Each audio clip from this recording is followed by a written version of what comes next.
Darababa Shantaya Baba. Gloire à Jésus. Darababa Baba Satababa. Connectez-vous, connectez-vous. Darababa Baba. Darababa Baba.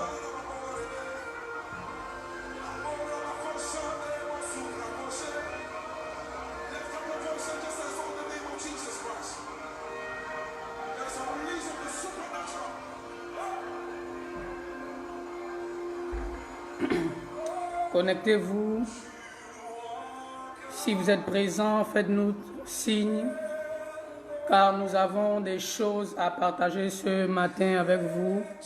Faites-nous signe, dites-nous depuis quel endroit vous nous suivez, car ce matin, je vais parler des choses très importantes, mais permettez-moi de prier avant de commencer, avant de parler de ce thème qui m'amène ce matin vers cette plateforme, et je crois que Dieu va nous bénir ce matin.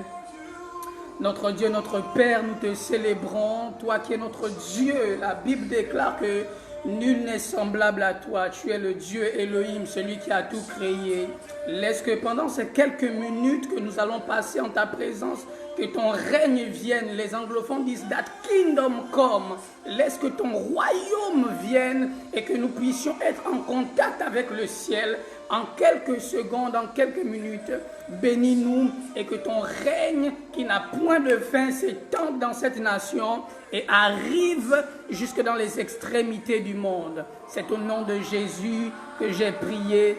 Amen. Je salue comme ça ma grande sœur Eunice Diba LM qui nous suit depuis le Sénégal.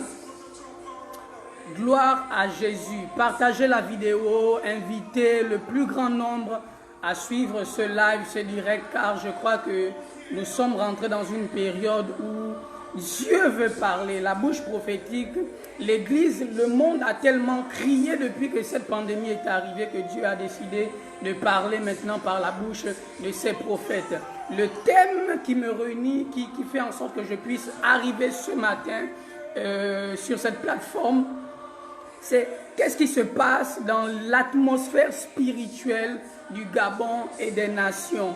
Qu'est-ce qui se passe dans l'atmosphère spirituelle du Gabon et des nations. Permettez-moi de parler ce matin avec la force de mon ministère apostolique et prophétique, car je crois que Dieu est en train de susciter des apôtres et des prophètes en ces temps de trouble. Pourquoi il faut que les apôtres et les prophètes, et pourquoi il faut que je parle ce matin avec la grâce apostolique et prophétique qui est sur moi? À cause de deux choses.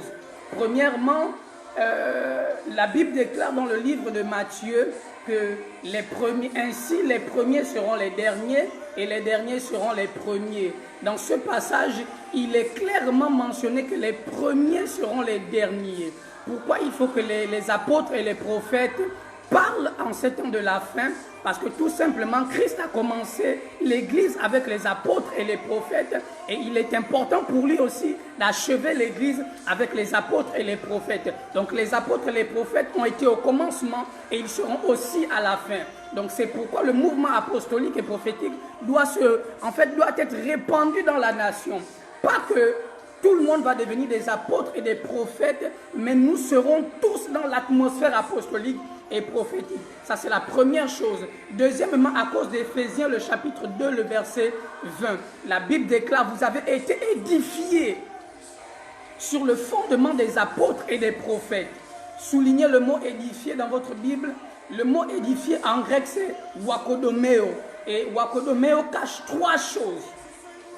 Premièrement, wakodomeo veut dire bâtir depuis les fondements. Pourquoi les apôtres et les prophètes sont d'actualité en ce moment? Parce qu'ils doivent bâtir depuis les fondements. Wakodomeo veut dire être le premier à bâtir. Cela veut dire que dans tout mouvement spirituel, Christ souhaite que les apôtres et les prophètes soient les premiers à donner l'impulsion.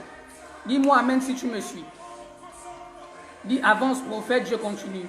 Donc dans tout mouvement prophétique, Jésus-Christ de Nazareth souhaite que les apôtres et les prophètes soient en avant-centre. Deuxièmement, wakodomeo révèle remettre en état. réparer. Waouh, waouh, waouh, waouh, my God, my God. Remettre en état, rebâtir, réparer. Et nous sommes conscients à l'heure actuelle que l'Église et le monde, l'atmosphère spirituelle, il y a des choses qu'il faut qu'on puisse remettre en état. C'est pourquoi le ministère des apôtres et des prophètes sont importants. Pourquoi? Parce qu'ils doivent remettre les choses en état. Il y a des choses qu'on va remettre en état ce matin, my God. Troisièmement, le mot grec wakodomeo qui veut dire édifier révèle le fait de porter. Donc ce n'est pas seulement bâtir depuis les fondements, ce n'est pas seulement réparer, c'est aussi le fait de porter. Et nous sommes à une saison, permettez-moi de parler comme un prophète, où Dieu est en train de susciter une génération des hommes et des femmes qui pourront porter le réveil. Pourquoi? Tout simplement parce qu'il y a un proverbe qui dit « si vieillesse pouvait et si jeunesse savait ». Ça veut dire que le vieux n'a pas la faculté qu'il faut de soulever des poids, de porter des charges. Mais Dieu va susciter une génération des jeunes qui auront la force de porter le mouvement spirituel. My God. Et souvent dans les conflits des générations, c'est parce que les pères et les fils ne comprennent pas l'utilité de chacun. Le vieux a le savoir, le jeune a la force qui va avec. Mais tous deux sont utiles pour le réveil. Tous deux sont utiles pour manifester la puissance de Dieu. L'un ne va pas sans l'autre. Et si nous comprenons cela, ce sera très facile pour nous de faire le transfert des générations. Ce sera très facile pour nous de faire le transfert des générations. Permettez-moi aussi, avant de commencer, de dire une chose. Parce que ce matin, je parlerai en tant que prophète. Je ne vais pas diaiser certaines choses parce qu'il faut que la nation écoute la voix prophétique qui est à l'intérieur de nous. Permettez-moi de dire une chose très humblement. Je crois au ministère des pères, je crois à la grâce des pères, je crois à la force des pères quant à l'impulsion qu'ils donnent aux fils. Moi-même, je prêche sur la paternité spirituelle, je prêche sur beaucoup de choses, je prêche sur la loi de l'honneur envers les pères, je prêche sur la loyauté, assez de choses, de sujets que moi-même je suis sous la couverture des pères. J'ai le prophète Dimitri, le prophète Landry Mokodouma, le révérend prophète Arnaud Dubaki, qui sont mes mentors et mes pères dans le ministère. Je respecte ces choses, mais permettez-moi d'avoir et de jouer mon rôle de prophète ce matin et de parler comme un fils père.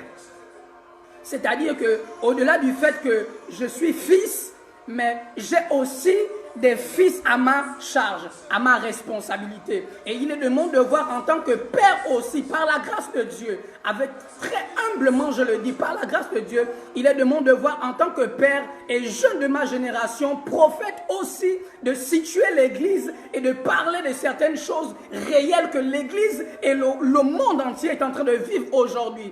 Vous avez crié, cherchez une voix prophétique. Je me lève ce matin pour parler en tant que prophète. Peu importe les retombées, il n'y a pas de souci, je parlerai en tant que prophète de Dieu. Qu'est-ce qui se passe concrètement dans l'atmosphère spirituelle du Gabon et des nations? Premièrement, lisez avec moi 1 Roi le chapitre 19, le verset 14. La Bible dit ceci. Il répondit, donc en parlant d'Élie, c'est Élie qui est en train de parler. Il répondit, j'ai déployé mon zèle pour l'Éternel, le Dieu des armées, car les enfants d'Israël ont abandonné ton alliance, ils ont renversé tes autels et ils ont tué par l'épée tous tes prophètes. Je suis resté moi seul et ils cherchent à m'ôter la vie. Notre deuxième passage se trouve dans 1 Roi, le chapitre 18, le verset 4. La Bible dit, et lorsque Jézabel extermina les prophètes de l'Éternel, Abias prit 100 prophètes qu'il cacha 50 par 50 dans une caverne et il les avait nourris de pain et d'eau. En fait, ces deux passages bibliques sont très profonds. Vous aurez le temps de lire à la maison. Pourquoi? Tout simplement parce que, en fait, l'atmosphère qui règne dans la nation et dans les nations est semblable à ce que vivait Israël à l'époque d'Élie. En fait, qu'est-ce qui se passe? Une femme va prendre le pouvoir par l'engagement du mariage avec le roi d'Israël. Et ce roi, c'est Akab. Et lorsque cette femme va prendre le pouvoir, elle va commencer à avoir un agenda satanique. Elle va commencer à avoir un agenda, un calendrier mystique. Elle va commencer, ayant pris le pouvoir du roi, ayant pris le cœur du roi, elle va commencer à avoir un projet de société. Et son projet de société avait, my God, si tu es là, dis juste Amen. My God, my God, my God. Donc, Jézabel, au temps des prophètes, va avoir, au temps d'Élie, après son union avec Akab, va avoir un projet de société. Et ce projet de société consistait à faire trois choses. Écoutez-moi très bien. Le projet de société de Jézabel consistait à faire trois choses. Premièrement, faire en sorte que les enfants d'Israël abandonnent l'alliance avec Dieu. En fait, ce qui se passe dans l'atmosphère spirituelle de l'Église au Gabon est similaire à ce qu'Israël était en train de vivre au temps d'Élie. C'est pourquoi Élie se réveille, c'est pourquoi Élie se manifeste. Il dit non, trop c'est trop. Regardez Élie, suivez bien. Lorsque Élie parle, il dit je suis resté le seul prophète. Pourquoi? Parce que les enfants d'Israël ont abandonné l'alliance de Dieu. Ils ont abandonné ton alliance. Donc la première chose, lorsqu'il y a des mouvements assez compliqués dans les nations, lorsque nous vivons tous ce que nous sommes en train de vivre, on ferme les ministères, on ferme les églises, on ferme les lieux du culte. Pourquoi? C'est pour nous pousser à, my God, c'est pour nous pousser à abandonner l'alliance de Dieu. Dis Amen si tu es là. C'est pour nous pousser à abandonner l'alliance qu'on a avec Dieu. Et Jézabel connaissait les principes du monde spirituel. Elle savait une chose, Dieu est le Dieu des alliances. Il est le gardien des alliances. Cela veut dire que si Israël abandonnait l'alliance avec Dieu, automatiquement, Dieu les quittait. Automatiquement, Dieu les quittait. Deuxièmement, je disais, son projet de société consistait à faire trois choses. Deuxièmement, détruire et renverser les autels de l'Éternel. Donc, elle ne se limite pas seulement à faire en sorte qu'Israël abandonne la foi, de faire en sorte qu'Israël abandonne, abandonne l'alliance avec Dieu, ne se limite pas à ça. Le diable ne va pas se limiter à ce que nous abandonnons seulement l'alliance avec Dieu. Mais Jézabel, dans son plan de société, a décidé de détruire les autels de l'Éternel et de les renverser. C'est quoi l'autel? My God. Les temps où nous sommes, l'autel de Dieu dans les nations, c'est l'Église. Écoutez, expliquez-moi, pourquoi est-ce que Anne n'a pas eu la bénédiction lorsqu'elle était à Siloé? Il a fallu qu'elle descende à Jérusalem dans le temple. Lorsqu'elle est arrivée dans le temple, elle a prié et Dieu l'a exaucé, l'enfant est arrivé. Écoutez, vous allez dire tout ce que vous voulez, il n'y a pas de souci. L'autel de Dieu ne se trouve pas chez vous. L'autel de Dieu, Bethel n'est pas chez vous. Peu importe la relation que vous avez avec Dieu, Bethel n'est pas chez vous. Bethel, c'est l'église. Il y a un autel consacré pour faire descendre la gloire de Dieu. Donc Jézabel avait décidé en son temps de fermer tous les lieux de culte. Elle avait décidé de